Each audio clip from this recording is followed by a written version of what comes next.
If you find yourself saying, I wish this or that part or my whole life was different, I am tired of being stuck, there has to be more to life than this. How do other people seem to get what they want out of life, and how do I get that? Congratulations, you're in the right space, because a few years ago that was me, but not anymore. And it is because I simply decided to live like privileged people, to adopt the mindsets and the habits of people who were living the type of life that I wanted to live, who were doing the things that I wanted to do, and to stop doing things that weren't aligning with that. I got to the point where I was tired of feeling so stuck in life, knowing that there was more that I wanted, knowing that there was more that God had for me, but just not sure how to get there or what to do. So if you're in that space and you want some clear, actionable, bite-sized steps about how to move forward, let's get into the video.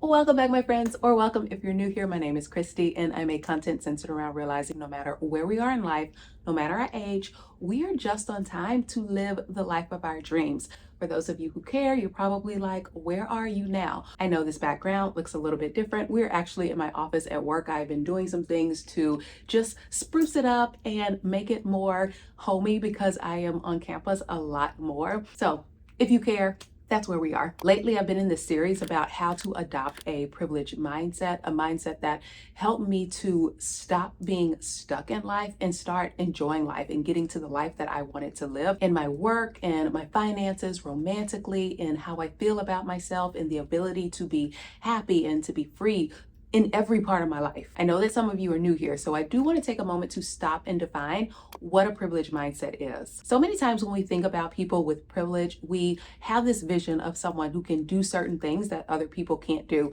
And yes, to a degree, yes, that is the definition of what privilege is. But what we get wrong about privilege is that we feel like it is a static state, and that those who have it just have it. They were born into it. That is just who they are. Those who don't never will. And it just kind of stops there. But as I started seeing and spending time with people who were quote unquote privileged, I realized that collectively, no matter what kind of privilege they had, they were moving through life in a way that really challenged me, and a light bulb went off, and I was like, wait, I can do this. No, like, I can just do this. And not in this fake it till you make it type of way, because I don't really believe in that, but really a no, I can do things to get me to this space. I stopped looking at privilege as a reason, or really actually an excuse for me not being where I wanted to be. And I realized that I could develop that mindset. I saw so clearly that God had placed already within me the ability to make decisions, to change things, and to stop accepting and expecting less. And it blew my mind. And in that, there were so many micro actions and very small steps of faith that changed the way that I thought about myself and changed the way that I thought about what was actually possible. Those small steps then led to bigger steps, to where I'm now actually living my dream life. If this is your first video in the series, go back, watch the others. I'll link them down below, and the playlist for them will be at the end. Today, I am sharing the how of where to start and things that you can do today that you can immediately action to move your life from being stuck to privileged. Let's go. A few of the mindsets that privileged people have, which lead to the things that they do and won't do, are rooted in having a high sense of self-worth, self-respect, and self-validation. Worth recognizes that I am valuable and that other people and their ideas are not better than me and mine. Respect means that I hold myself in high regard and to a high standard, and because of that, I'm not going to let anybody disrespect me. Now, that also goes the other way. I'm not going to disrespect other people either. And this self-validation means that I am not sitting up worried about what other people think. I'm not doing and thinking things because I need others to accept me. And when those are the foundation of how you carry yourself, it is so easy to feel like you belong in a space, that if you want something, you can have it. If an open door or an opportunity presents itself, you're not going to find a way to sabotage it or overthink it. But if it's the right thing, you're going to just walk right through it. And while self-worth, self-respect, and self-validation are not the same thing, they're very intertwined. And if there is a lack in one of those areas, it's probably going to cause a lack in the other areas as well, or they're all going to suffer. And if we don't have that, then we need to do things to cultivate that within us. So that's what we're doing. We are focusing on the small, bite-sized steps of faith, the tiny micro actions that we can do to cultivate self-validation, self-worth, and self-respect within us. Right off the bat, Stop apologizing for random stuff. I don't know if men do this because I don't see it very often in men, but women, we do this so much. Now, I am the first to believe in apologizing and owning my actions when I have done something wrong. If I stepped on your foot, I am so sorry. If I accidentally pushed you, please forgive me. If I was late for a meeting and everybody was waiting on me, like, I'm sorry, that was an inconvenience. But some of y'all be apologizing for simply just existing. For example, there's this girl that I watch on YouTube sometimes. Love her to death, think she's stinking cute, but she will apologize for all of this random stuff. Oh, I'm sorry that my house isn't clean. I'm sorry that my backyard isn't cut. I'm sorry that my dog is barking or whatever. I'm sorry I'm not wearing any makeup. Just really random stuff where she hasn't wronged anybody, but she's apologizing anyway. In regular life, people will say stuff like, I'm sorry for being sick, or I'm sorry I don't understand, or students who will come to my office and say, I'm sorry to bother you when my office door is open during office hours. And while it may seem innocent, what's actually been internalized is this idea of who I am is annoying and an inconvenience, so let me make myself as small as possible. It makes you feel like you are constantly in the wrong when in reality, you're just taking up space, and rightfully so, just like everybody else. I used to be so guilty of this, and I still sometimes have to stop myself and catch myself in the moment when the idea of apologizing over something random is about to form. After doing that, over time, you start to feel like you aren't worth people's time or energy or space. And so you have to reframe that. An easy way to start developing that sense of self-worth and self-respect is by just simply taking the apology off. So for example, if you didn't hear someone, instead of saying, I'm sorry, I didn't hear you,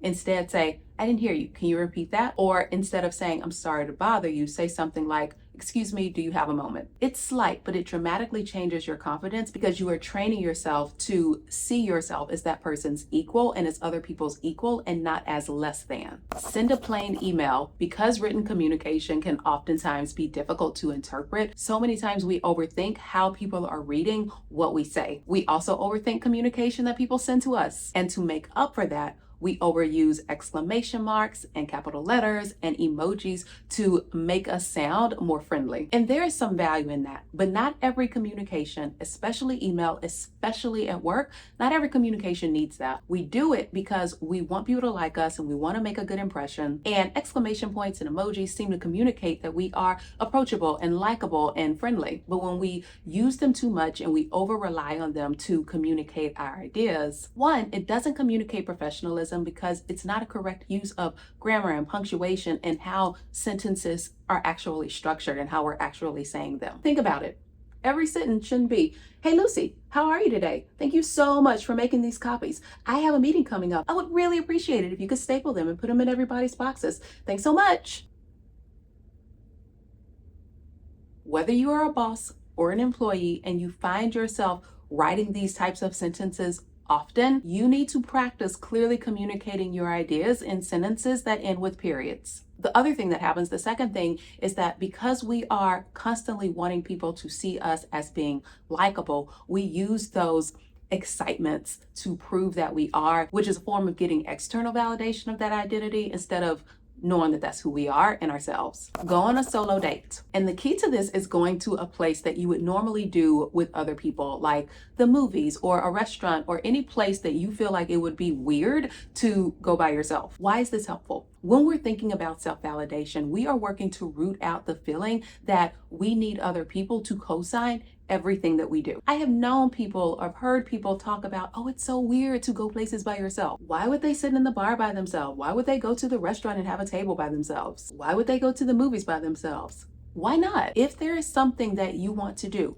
it is okay that other people may not want to do it or may not have the availability to do it or just not around for that thing to happen. That does not necessarily mean that you can't enjoy that experience. When you fall in love with yourself and fall in love with spending time with yourself and enjoying your own company, the need to be validated by others goes all the way down. And this isn't to say that being around people, being in groups and having friends isn't important. It's absolutely important. It's one of those vital human needs, but it's also important to know how to enjoy and be fulfilled in stillness and quiet within ourselves without other people needing to add that for us. Make eye contact. Today or tomorrow or whenever the next time is that you step out of your house, I want you to look someone in the face and greet them in some way. We have a tendency to avoid people, and as an introvert, because I'm kind of naturally an introverted person, I will do that very often. It's something that I am working on, but it's also something that we do when we're struggling with confidence and feelings of self-worth. When our self-esteem is low, subconsciously, we don't want other people to see or notice us. And so we avoid doing things that cause us in our brains to stand out to other people, especially to people that we don't know. It's the same with a solo date. We don't want to stand out to people and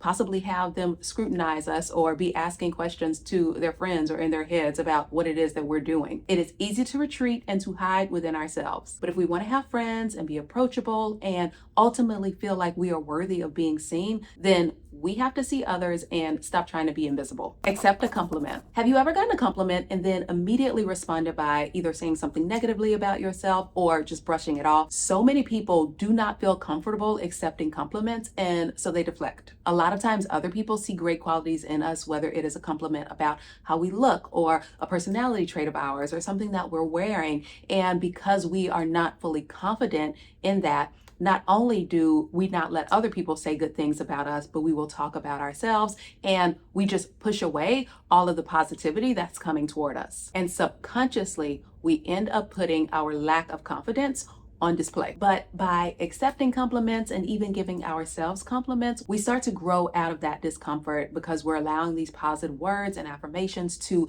build us up. And eventually we realize, yeah, I'm awesome. And not in an arrogant or an annoying way, but in a way that demonstrates confidence. Say no. The next time that you're presented with an optional something that's not going to work for you, use your voice and say no. Almost every single day, there are things that people are asking of me, and I'm having to weigh how it fits in with what I'm trying to actually accomplish. At this point in my life, a lot of times it has to do with work or with hanging out. But when I was younger and before I was married, there were things that didn't align with my values, but because I wanted this guy to like me or this set of friends or to be part of such and such opportunity that I didn't want to miss out on, I would find myself sometimes toeing the line about what actually vibed with me. A lot of times we say yes because we don't want to make somebody mad, or we don't want to hurt somebody else's feelings, or we feel like it's going to make somebody like us or make them see some quality in us that we want them to see. And so we cave in, sometimes even compromising our own morals or the things that we need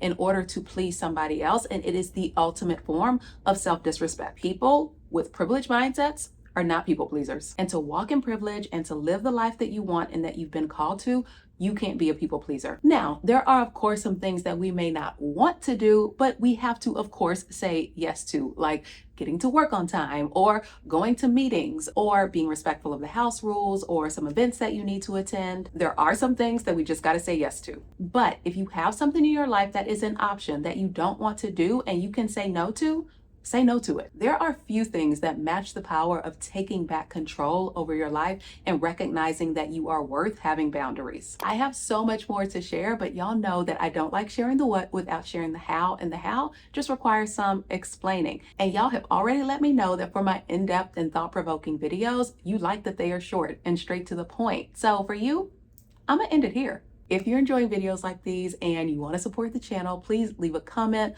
like it, share it with your friends. It is totally free to you, but it really does just help it to reach a broader audience. If you've already been doing it, know that I super appreciate you. I absolutely love this community that we have built and are building. Also, if you're not subscribed, like, what are you doing? I'm gonna need you to jump on that. Alrighty, my friends, I love you and I will see you in my next. Bye for now.